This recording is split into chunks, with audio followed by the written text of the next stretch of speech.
सोचो, रात के 2 बजे हैं, कमरे की सारी लाइटें बंद हैं, सिर्फ तुम्हारे फोन की हल्की सी नीली रोशनी चेहरे पर पड़ रही है। दिमाग में हजारों बातें घूम रही हैं और दिल के अंदर एक अजीब सी खाली सी बेचैनी बैठी है जिसे तुम शब्द नहीं दे पा रहे। तुमने मोटिवेशनल वीडियोस देखे, प्रोडक्टिविटी टिप्स देखी, मेडिटेशन एप्स डाउनलोड की, पर फिर भी लगता है जैसे नॉइज तो कम नहीं हुआ, बस और बढ़ गया है। अब अगर मैं तुमसे कहूं कि इस सारे शोर के पीछे तुम्हारे ही अंदर कोई ऐसा शांत आसमान है जहां कोई विचार नहीं भागते, कोई डर नहीं चिल्लाता, सिर्फ एक गहरी, स्थिर, जागती हुई उपस्थिति है जिसे ऋषियों ने नाम दिया शिव, तो शायद तुम थोड़ी देर के लिए रुक जाओगे। डेविड फ्रॉली की किताब शिवा, दी लॉर्ड ऑफ योगा, इसी इनर आसमान की मैप की तरह है, और ये स्क्रिप्ट उस मैप को तुम्हारी आज की लाइफ के रास्तों पर बिछाने की कोशिश है, ताकि तुम मिथोलॉजी की कहानियों से नहीं बल्कि अपने ही एक्सपीरियंस से शिव से मिलो। तो चलो शुरू करते हैं ये इनर यात्रा, जहां तुम सिर्फ लिसनर नहीं रहोगे, खुद सीकर बनोगे, और शायद किसी मोड़ पर महसूस करोगे कि जिस शिवा को तुम ढूंढ रहे थे वो हमेशा से तुम्हारे भीतर ही क्वाइटली बैठा था। हिमालय की ठंडी हवा का इमेजिन करो, दूर बर्फ से ढकी चोटियां हैं, सामने एक शांत झील है, किनारे पर पत्थरों के बीच एक तपस्वी बैठा है, आंखें बंद, देह निश्चल, चारों तरफ श्मशान किसी खामोशी और भीतर असीम जीवंतता। किताब यहीं से शुरू नहीं होती, पर हमारी कहानी यहीं से शुरू होती है, क्योंकि शिव को समझने का सबसे सच्चा दरवाजा है उसकी मौन मुद्रा, उसका योगी रूप। योग का मतलब डेविड फ्रॉली बार बार रिमाइंड करते हैं, सिर्फ आसन या एक्सरसाइज नहीं। योग मतलब यूनियन, मिलन, तुम्हारी छोटी सी व्यक्तिगत आइडेंटिटी का उस इन्फिनिट कॉन्शियसनेस से जिसे वे शिव कहते हैं। वो लिखते हैं कि वैदिक परंपरा में रुद्र और शिवा मूलतः उसी कॉस्मिक शक्ति के नाम है जो सबको जोड़ती, बदलती, डिस्ट्रॉय और क्रिएट करती है। पर हम यहां शास्त्रीय डेफिनेशन में नहीं फंसेंगे, हम देखेंगे कि तुम्हारी लाइफ में ये यूनियन कैसा लग सकता है।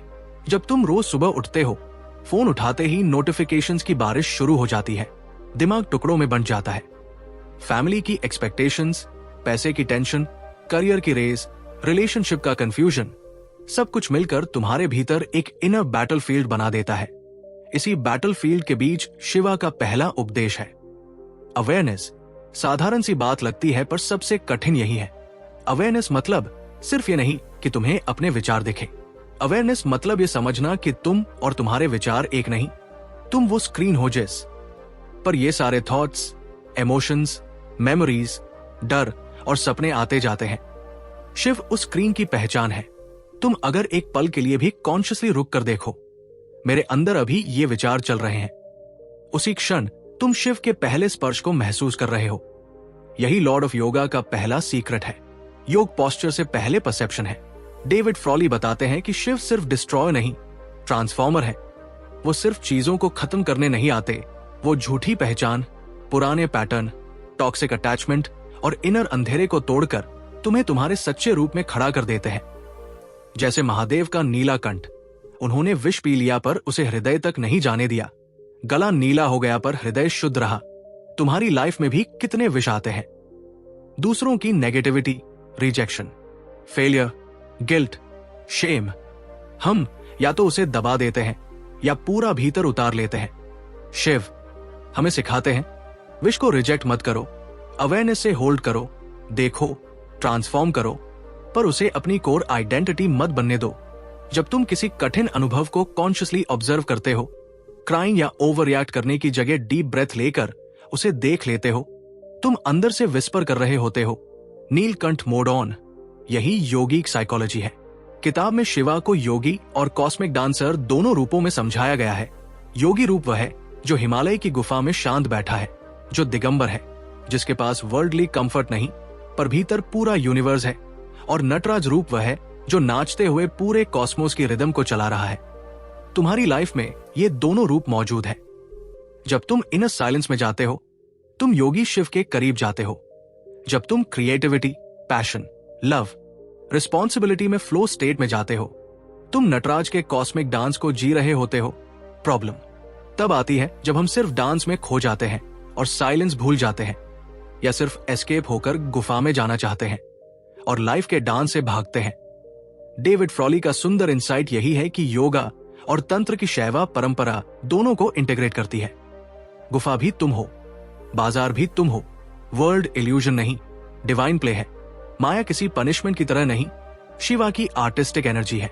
कल्पना करो कि तुम्हारे भीतर दो फंडामेंटल शक्तियां हैं, शिवा और शक्ति, कॉन्शियसनेस और एनर्जी, अवेयरनेस और मूवमेंट। किताब बताती है कि शिवा बिना शक्ति के शव है, डेड, इमोबाइल, और शक्ति बिना शिवा के बिना दिशा की बिखरी हुई शक्ति है। हमारी मॉडर्न लाइफ अक्सर शक्ति में ओवरड्राइव है। एनर्जी बहुत है, मूवमेंट बहुत है, आइडियाज, इन्फो, इमोशंस का ओवरलोड है, पर कॉन्शियसनेस यानी शिवा से कनेक्शन कमजोर है। इसलिए हम इम्बैलेंस फील करते हैं। जब तुम मेडिटेशन करते हो, स्लो ब्रीदिंग करते हो, मन की भागदौड़ से थोड़ा पीछे हटकर विटनेस बनते हो, तुम शिवा को इनवाइट करते हो। और जब तुम क्रिएटिविटी में, वर्क में, लव में, सेवा में पूरे दिल से जंप करते हो, बिना ईगो ट्रिप के, अवेयरनेस को साथ रखते हुए, तुम शक्ति का डिवाइन एक्सप्रेशन बनते हो। शिवा शक्ति का ये इनर मैरिज ही रियल योग है। डेविड फ्रॉली शिवा के कई फॉर्म्स पर बात करते हैं, नटराज, अर्धनारीश्वर, दक्षिणामूर्ति, भैरव। प्रत्येक रूप हमारी साइकोलॉजी के एक डायमेंशन को मिरर करता है।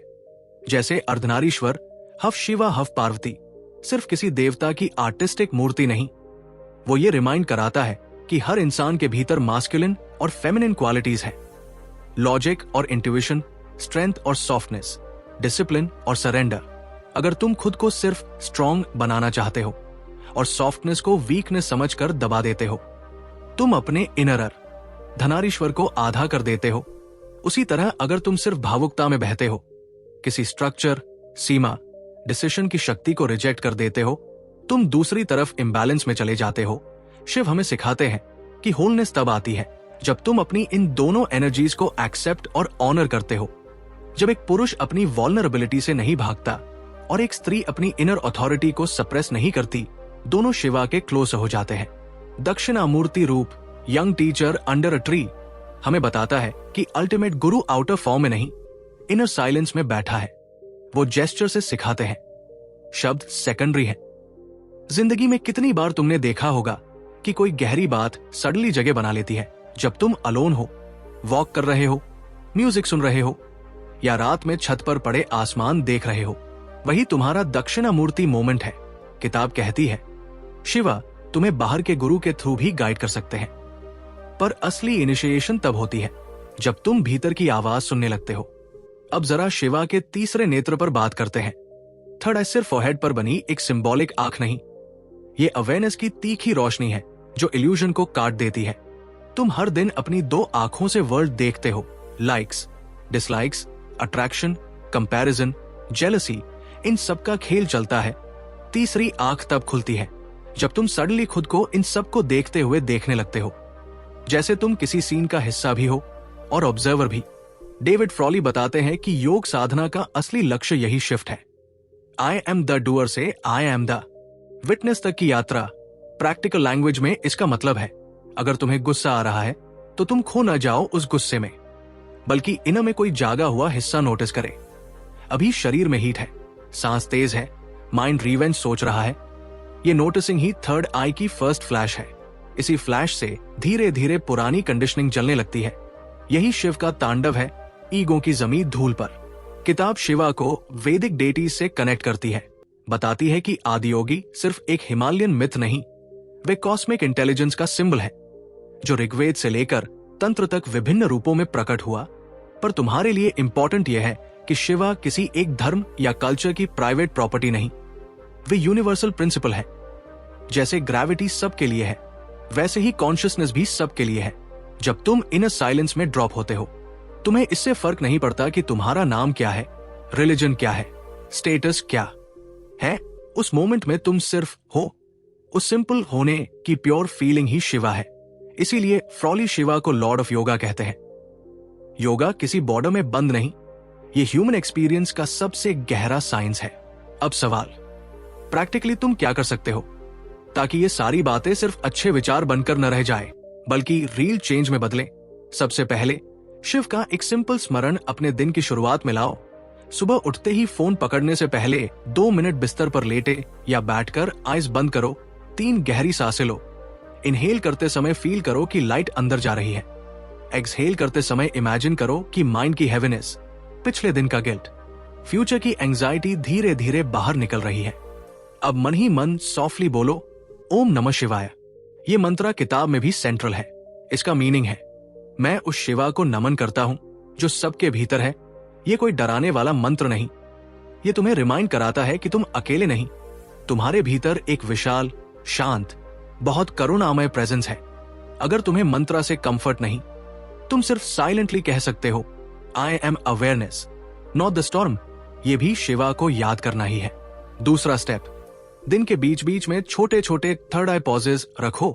जैसे ही तुम्हें लगे कि माइंड बहुत स्कैटर्ड है, फोन पर बार बार हाथ जा रहा है या किसी बात पर ट्रिगर हो रहे हो, तुरंत एक पॉज, 3 सांसें और बस एक प्रश्न, अभी वास्तव में क्या चल रहा है? इस क्वेश्चन को किताब की भाषा में विचारा कहा जा सकता है। इंक्वायरी, जब तुम रिएक्शन से इंक्वायरी में शिफ्ट होते हो, तुम भीतर शिवा के पास बैठ जाते हो। भले बाहर सिचुएशन वही रहे, तुम्हारे सीन का एंगल बदल जाता है और वही इनर एंगल तुम हारे नेक्स्ट एक्शन को बदल देता है।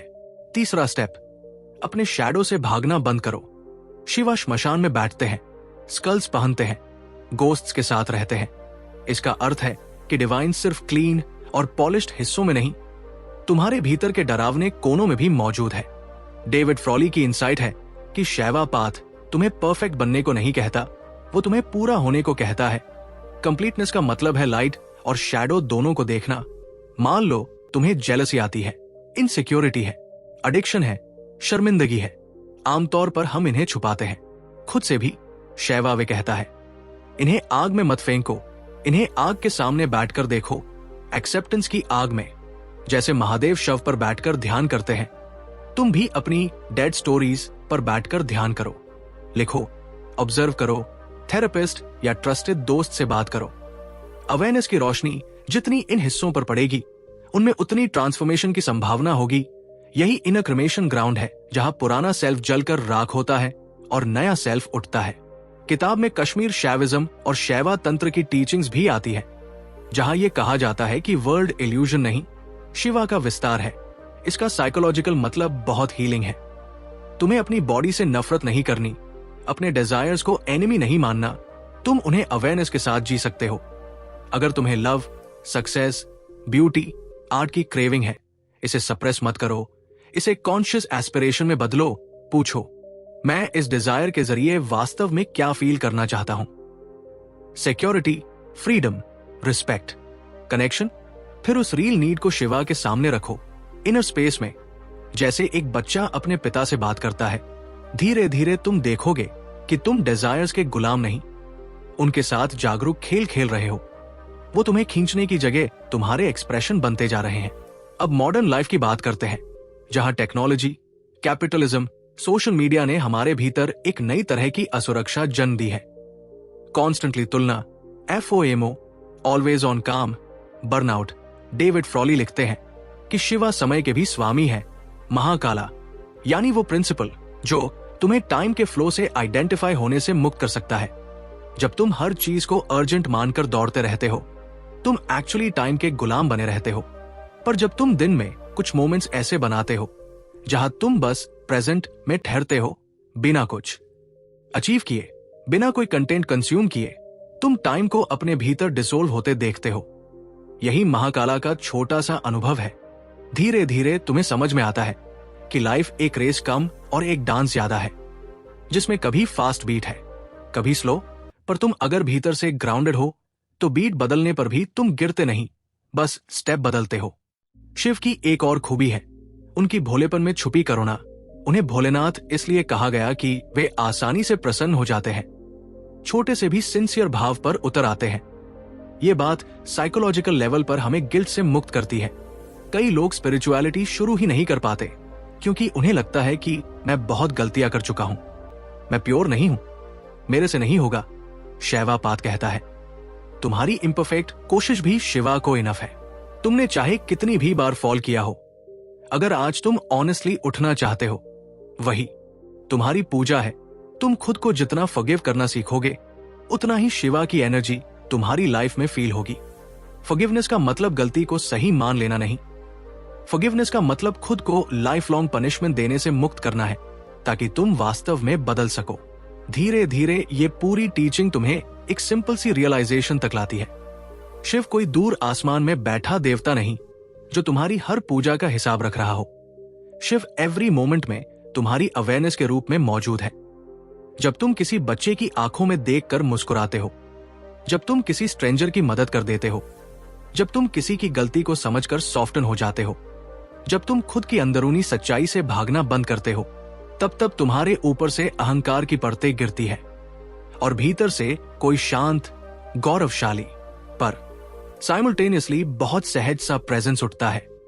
वही शिवा है, लॉर्ड ऑफ योगा, जो तुम्हें हर सांस के साथ तुम्हारी रियल सेल्फ की याद दिलाना चाहता है। इस पूरी जर्नी को अगर एक वाक्य में समेटे तो शायद वही होगा जो किताब की आत्मा है। तुम्हें किसी और जैसा बनने की जरूरत नहीं, तुम्हें बस याद करना है कि तुम कौन हो। शिवा तुम्हें नया नहीं बनाते, वे तुम्हारी भूल चूक, कंडीशनिंग, डर, कंपैरिजन के धुएं के पीछे छुपे तुम्हारे रियल चेहरे को साफ कर देते हैं, ताकि तुम खुद को पहली बार बिना फिल्टर के देख सको। अब अगर तुम चाहो तो इस वीडियो के बाद सिर्फ एक छोटी सी प्रैक्टिस अपने लिए चुनो। सुबह की 3 माइंडफुल ब्रेथ्स, या रात को सोने से पहले 5 मिनट अपनी दिन भर की इमोशंस को ऑब्जर्व करना, या हर बार ट्रिगर होने पर छोटा सा थर्ड आई पॉज और उसे एक छोटा पर्सनल संकल्प बनाकर अगले 21 दिन निभाओ। हर बार जब तुम ये करोगे, इमेजिन करना कि तुम हिमालय की उसी गुफा में जा रहे हो जहां शिवा चुपचाप बैठे तुम्हारी प्रतीक्षा कर रहे हैं। शायद कुछ हफ्तों बाद तुम्हें सटल फर्क दिखने लगेगा। माइंड थोड़ा लेस रिएक्टिव, हार्ट थोड़ा ज्यादा ओपन, बॉडी थोड़ा ज्यादा रिलैक्स्ड, और लाइफ के क्योस के बीच भी एक पतली सी इंटरनल शांति की धारा जो कभी पूरी तरह टूटती नहीं। यही इस किताब का असली प्रसाद है और यही इस स्क्रिप्ट की मंशा भी। तो ये थी शिवा, दी लॉर्ड ऑफ योगा की हमारी इनर जर्नी। न शुद्ध फिलॉसफी, न ड्राई स्पिरिचुअलिटी, बल्कि एक लिविंग अनुभव जिसे तुम अभी से जीना शुरू कर सकते हो। अगर तुम यहां तक सुनकर पहुंचे हो तो शायद तुम्हारे भीतर का सीकर ऑलरेडी जाग चुका है। अब सवाल ये नहीं कि शिवा है या नहीं, सवाल सिर्फ ये है कि तुम अपनी अगली सांस में कितना जागते हो, कितना प्रेजेंट होते हो, कितना सच को सच की तरह देखने को तैयार होते हो। क्योंकि जहां भी जागरूकता है वही शिव है। अब सॉफ्टली एक डीप ब्रेथ लो, अपने दिल पर हाथ रखो और बस इनर में विस्पर करो, मैं भाग नहीं रहा, मैं देख रहा हूं, मैं महसूस कर रहा हूं, मैं जाग रहा हूं। मे बी यही तुम्हारी पर्सनल महाशिवरात्रि की शुरुआत हो। और अगर इस जर्नी ने तुम्हारे दिल में जरा सा भी कंपन, सुकून या क्लैरिटी पैदा की हो तो कमेंट में जरूर लिखो कि तुमने क्या महसूस किया, कौन सा हिस्सा सबसे ज्यादा दिल को छू गया, ताकि ये साधना सिर्फ मेरी और तुम्हारी नहीं, पूरे ऑडियो बुक 177 परिवार की शेयर्ड यात्रा बन सके।